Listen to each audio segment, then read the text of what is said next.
Hello dear student, welcome to the new video of CBN Academy. My name is Prakash Bhaskar Nikam and today we are going to discuss about history but in Hindi. ये जो video होने वाली है आज की वो पूरी तरीके से हिंदी में होने वाली। महाराष्ट्र स्टेट बोर्ड का जो इतिहास विषय है उसका बुक और पहला पार्ट क्या है उसके बारे में हम लोग चर्चा करने वाले हैं, उसको आज पढ़ने वाले हम लोग। तो ये जो वीडियो है बहुत ही सुंदर होने वाली है, पूरी देखिएगा। तो बगैर समय ज़ाया किए चलिए शुरू करते हैं।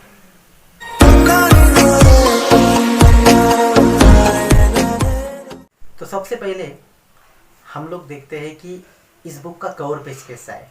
तो ये रहा कवर पेज। आप देख सकते हैं इस कवर पेज में दो अलग अलग चीज़ें दिखाई दी है, बीच में एक जंजीर दिखाई दे रही है। एक साइड में जो चीज़ें हैं लेफ़्ट साइड में वो जो चीज़ें हैं वो सारी यूरोपियन या फिर अमेरिकन है, पश्चिमी देशों से, और इस साइड की जो है राइट साइड की वो हमारी है, चरखा है या फिर बाकी सारी चीज़ें है, ये बिलोंग करती है भारत से। तो ये जो है वो एक मिलन है एक प्रकार से पश्चिमी और पूर्व सभ्यता का। तो ये इतिहास जो आज हम लोग देखने वाले हैं इसमें इस पूरी बुक में सारी चीज़ें ऐसी ही रहने वाली है। ठीक है, तो हम लोग ये शुरू करते हैं। सबसे पहले आज का ये जो पार्ट है, जो पहला पार्ट है इतिहास का, वो है यूरोप में ज्ञान और विज्ञान का विकास। तो यूरोप वो खंड है जिसमें सारी चीज़ों की शुरुआत हुई है और उसके बाद धीरे धीरे धीरे पूरी दुनिया में वो फैलता गया। आप सबको पता है कि यूरोप के कई सारे राज्य जैसे इंग्लैंड है, फ्रांस है, इन्होंने पूरी दुनिया पर अपना राज, अपना परचम लहराया है। इस वजह से, इनकी ही वजह से, ऐसा कह सकते हैं, इनकी वजह से पूरी दुनिया में बदलाव आए हैं। तो हम लोग आगे बढ़ते हुए ये समझेंगे कि कैसे ये बदलाव आए। शुरुआत में हमें ये पता चलता है कि मध्य काल में इसकी शुरुआत हो गई, जब भौगोलिक रूप से और वैज्ञानिक रूप से बदलाव की शुरुआत हो गई थी। कैसे कुछ छोटे छोटे कारणों की वजह से चीज़ें बदलती गई और फिर जाकर ये सारी चीज़ें हुई। इसी वजह भौगोलिक और वैज्ञानिक बदलाव की वजह से उस काल को, उस मध्यकाल को प्रबोधन काल भी कहा जाता है। इसमें कई तरीके से धर्म सुधारना हुई, समाज में सुधारनाएं हुई, राजकीय तौर से भी सुधारना हुई, संस्कृतियों में बदलाव आए, कई सारी संस्कृतियाँ मिली एक दूसरे से जो अब तक मिली नहीं थी। तो ये सारी चीज़ें इसमें होने वाली है। ठीक है, तो हम लोग पॉइंट वाइज इसको समझने की कोशिश करते हैं कि कैसे एक एक करके ये चीज़ें हुई। तो सबसे पहला जो हमारा पॉइंट है वो धर्म युद्ध। हालांकि आपको सबको पता है धर्म युद्ध का मतलब क्या होता है। धर्म युद्ध वो है जो धर्म से किया जाए। धर्म का युद्ध का और एक मतलब भी निकलता है जो होता है धर्म के लिए किया गया युद्ध। इस टाइम ये जो मुद्दा है इसमें इसका मतलब यही निकल रहा है कि धर्म के लिए किया गया युद्ध। देखिए इसकी पार्श्वभूमि कुछ इस तरीके से, जो हमारा जो पहला पॉइंट है वो कहता है कि जेरूसलेम और बैथलहम नाम के ये दो शहर हुआ करते थे, अभी भी है। तो ये जो शहर है ये प्रमुखता से जू, क्रिश्चियन और इस्लाम धर्म के लिए बहुत महत्वपूर्ण थे और इसी वजह से ये धर्म युद्ध हुए हैं। तो ये जो धर्म युद्ध हुए इसमें ये जो कारण हो गया कि किस लिए धर्म युद्ध हुआ, अभी इसके आगे जो है वो धर्म युद्धों में ज़्यादा से ज़्यादा लोग क्यों भाग गए, क्यों ये युद्ध बढ़ता गया, क्यों ये सारी चीज़ें हुई, इसका दूसरा एक कारण है कि उस वक्त के जो धर्मगुरु थे उन्होंने लोगों को इस चीज़ के लिए उकसाया एक प्रकार से, ये भी एक कारण था। आगे अगर हम देखें तो उस वक्त जो धनिक व्यक्ति थे, धनिक व्यक्तियों ने भी, जो धनिक व्यक्ति थे इटली के, उनको एशिया में जाकर अपना व्यवसाय या व्यापार बढ़ाना था। इसी वजह से, इसी कारणवश वो ये युद्ध चाहते थे और युद्ध हुआ भी और वो व्यापार असल में बढ़ गया जो एशिया में आ गया। इसके अलावा और एक व्यक्ति था जो थे रोम के सम्राट, वो भी ये चाहते थे कि सीरिया और माइनर नाम के जो दो शहर है वहाँ पर अपना आधिपत्य बनाए, वहाँ पर अपनी पकड़ बनाए। ये भी कारण था। इसी वजह से मतलब आप अगर देखें कि धर्म की वजह से जो ख्रिस्ती गुरु थे उन्होंने लोगों में ये सारी चीज़ें डाली। फिर धनिक व्यक्ति थे, उन्होंने ये सारी चीज़ें की।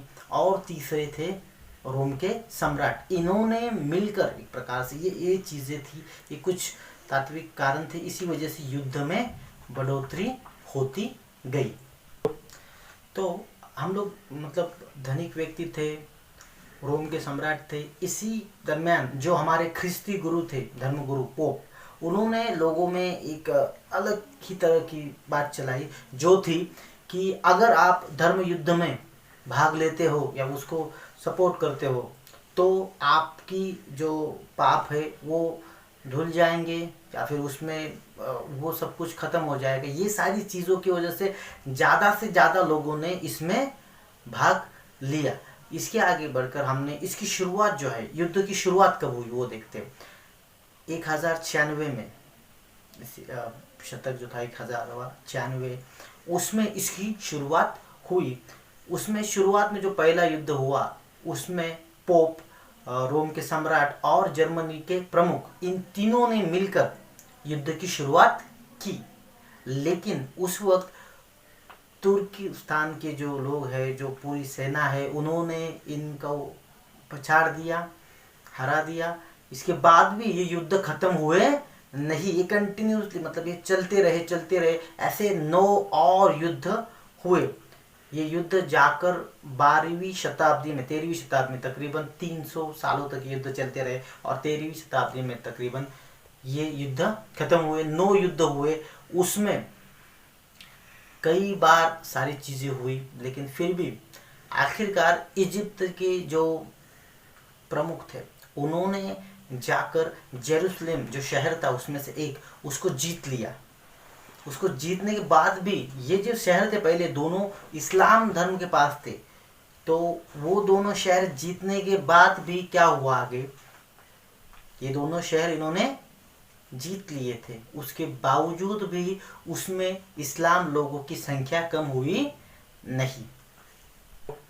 तो हमारा ये दूसरा पॉइंट होने वाला है, जो है कि इस धर्म युद्ध में जो यूरोप है, यूरोपियन लोग जो है या फिर यूरोपियन सम्राट है, ख्रिस्ती लोग है, पोप है, ये लोग क्यों ये लोग असफल रहे, क्यों नहीं ये जीत पाए वो 2 शहर। आखिर तक 9 युद्ध हुए, उसमें फिर भी वो लोग वो नहीं कर पाए जो उनको करना था। तो इसका सबसे पहला कारण है संकीर्ण सोच। जो सोच थी वो बहुत ही छोटी थी, छोटी सोच की वजह से नहीं जीत पाए। तो इसका सबसे पहला उदाहरण मतलब जो रोमन सम्राट थे उनकी इच्छा अलग थी, उनको चाहिए था कि अपना दबदबा वहाँ पर बनाए। दूसरे थे ख्रिस्ती पोप, उनकी सोच और अलग थी, उनको धर्म के बारे में सोचना था। तीसरे थे धनिक व्यक्ति, उनके भी अलग अलग विचार, और इसी वजह से, इसी सोच की वजह से ये युद्ध जीत नहीं पाए। दूसरा जो पॉइंट है वो कुछ इस तरीके से है कि इन लोगों में दूसरा पॉइंट है, इसमें आप देख सकते हैं श्रद्धा में कमी और एकता की कमी। तीसरा पॉइंट श्रद्धा में कमी मतलब हुआ ये कि ख्रिस्ती लोग जो बढ़ चढ़ कर इसमें अपना सहयोग कर रहे थे, आगे आकर उसमें अपना सहभाग ले रहे थे, लेकिन बाद में धीरे धीरे धर्म के प्रति उनकी जो श्रद्धा है, ख्रिस्ती पोप के प्रति जो श्रद्धा है वो कम होती जा रही थी। बीच में आप अगर सोचे तो मध्यकाल में कुछ ऐसा समय आ गया था कि जो ख्रिस्ती पोप हुआ करते थे वो एक राजा से बड़े हुआ करते थे, उनकी खुद की न्यायपालिका होती थी, दंड होते थे, राजा सम्राट अलग और पोप अपनी एक सत्ता चलाते थे। इस प्रकार से सारी चीजें चल रही थी, लेकिन बाद में ये सारी चीजें बिल्कुल ही बदल गई। इसमें ये सारी चीजें बदली और लोगों में ये श्रद्धा की कमी होने लगी। तीसरा हमारा असफलता का कारण है एकता की कमी। अगर आप देखें तो यूरोप जो एक अच्छा खंड है, उसमें कई सारे देश है, और उस सत्ता में ये जो राजा थे, अलग अलग राजा सम्राट थे, इनमें कहीं ना कहीं एकता की कमी थी।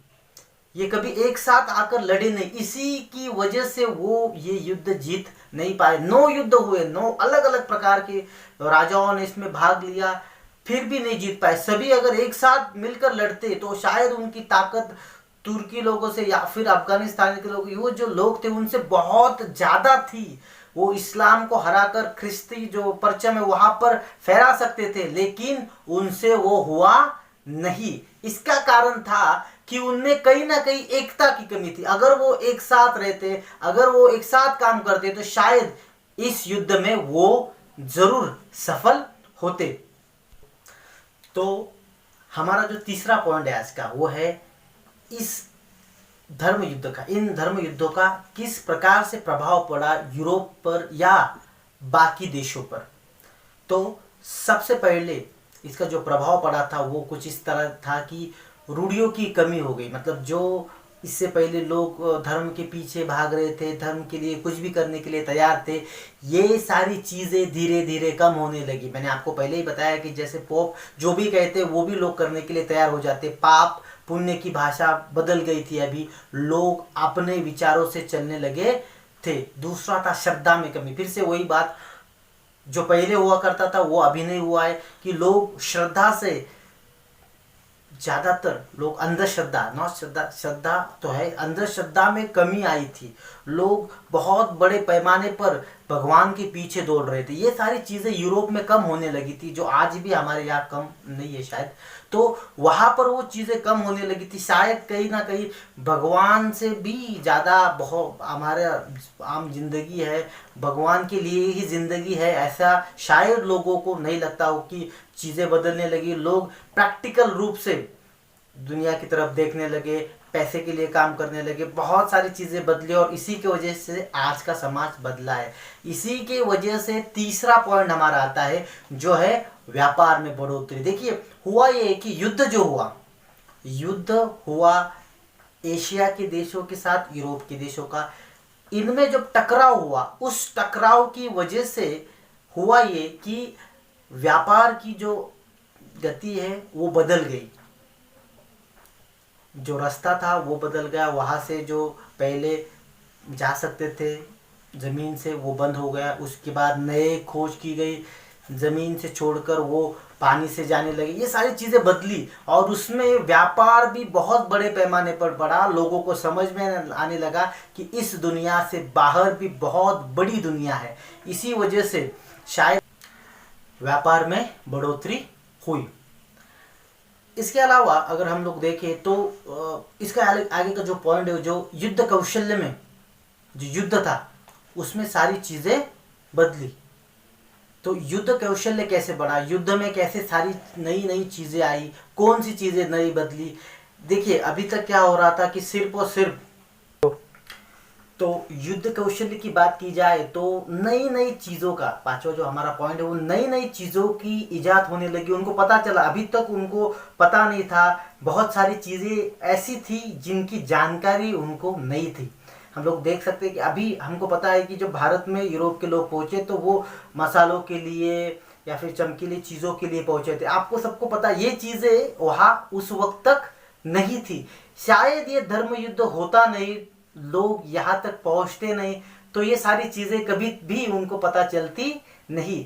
तो ये दुनिया बहुत बड़ी है और इसमें बहुत अलग अलग प्रकार की चीज़ें हैं जिसका व्यापार वो कर सकते हैं, जिससे उनका जीवन और अच्छा हो सकता है। इन चीज़ों का उनको पता चला। युद्ध तो धर्म के लिए हुआ था, लेकिन उससे जो निकल गया वो पूरी दुनिया के लिए बहुत अच्छा था। बाद में हम सबको पता है कि इसके बाद जो भी हुआ वो बहुत बड़े पैमाने पर हुआ है, बहुत सारी चीज़ें बदली है। लेकिन आप सिर्फ ये जान लीजिए कि कहीं ना कहीं ये धर्म युद्ध ही थे जिस वजह से यूरोप के खंड के लोगों को पूरी दुनिया की खबर मिली, पूरी दुनिया के बारे में जानकारी ली उन्होंने। और वहाँ के जो व्यापारी थे, धनिक लोग थे, वहाँ के जो सम्राट थे, शायद उन्होंने ही ऐसा सोचा कि उनको वहाँ से निकलकर बाहर जाना चाहिए। आज हम लोग जो संस्कृति है, हमारे जो नए नए चीज़ें, वो उसी की देन है शायद। ठीक है, तो इस चीज़ को समझते, ये जो है वो पहला पार्ट है इस पाठ का, यूरोप में ज्ञान और विज्ञान का विकास। ये पहला पार्ट है, जल्द ही दूसरा पार्ट आएगा, दूसरा पार्ट देखिए। इससे पहले अगर आप जाकर ये पार्ट अच्छे से पढ़ ले तो आपको और समझ में आएगा। जो सारी चीज़ें मैंने अभी आपको बताई है वो सारी की सारी बुक में है ऐसा नहीं है, पर फिर भी आप पढ़िए और आगे का भी एक पोर्शन पढ़ लीजिए। हम दूसरे पार्ट में मिलेंगे। धन्यवाद।